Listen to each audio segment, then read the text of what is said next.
Have you ever wondered what happens during those high-stakes phone calls between world leaders? It's on these calls where the fate of nations can hang in the balance. Each word, each pause, each tone can shape global politics in profound and lasting ways. As an example, consider the recent call that took place between President Biden and Prime Minister Netanyahu, a conversation that has set the tongues of political analysts wagging. So, what was discussed during this call? Let's dive in. On February 12, 2024, President Biden and Prime Minister Netanyahu had a phone call. This wasn't your average chit-chat, but a strategic discussion on the world stage.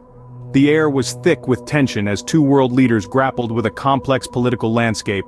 The call centered around three key issues. First, the potential military action in Rafah, a city in the Gaza Strip that is currently home to approximately 1.4 million Palestinian refugees. Israeli officials had been planning an attack in the area, but the operation would likely take some time. President Biden expressed his concern over the potential humanitarian impact of such an action, urging Netanyahu to consider the consequences.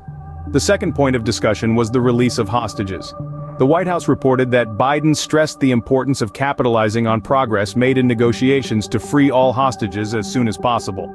This issue is of particular importance, as it has the potential to shift the balance of power and influence public opinion, both domestically and internationally.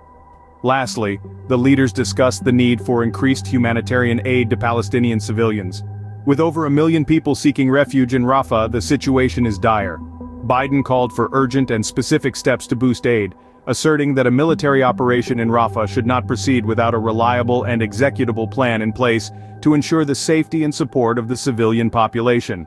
This call was more than just a conversation, it was a negotiation, a dance of diplomacy.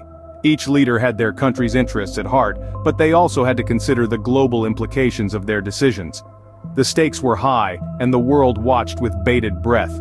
But how did each leader respond to these issues? Let's find out. During the call, both leaders expressed their concerns and perspectives.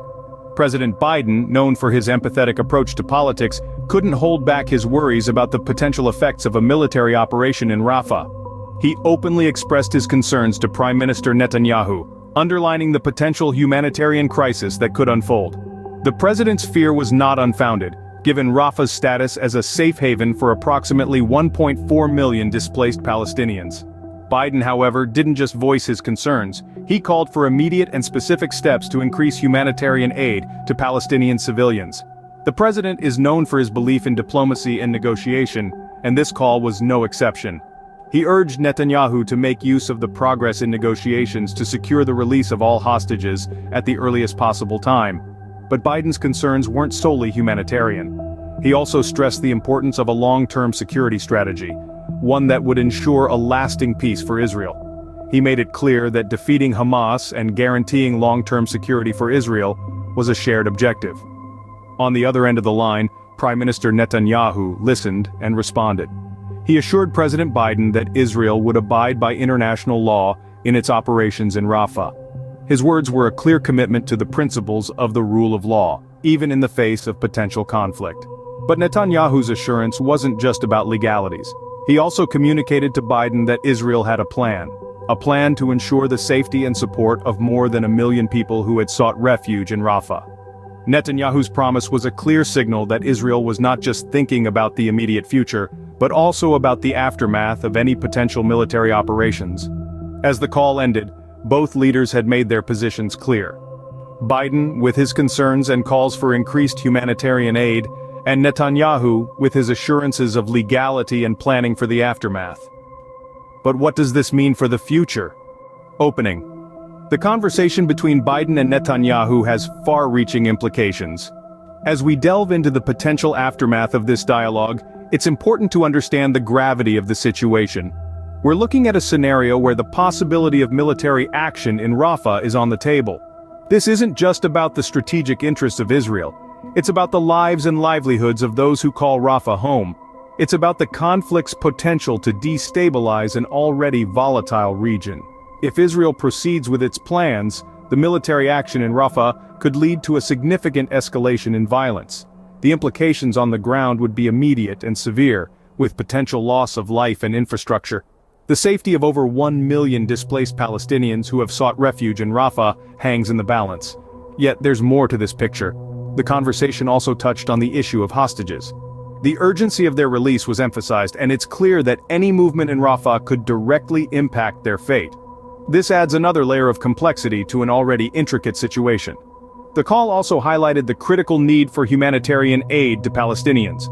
The precarious plight of Palestinian civilians, especially those displaced and living in Rafah, cannot be overstated.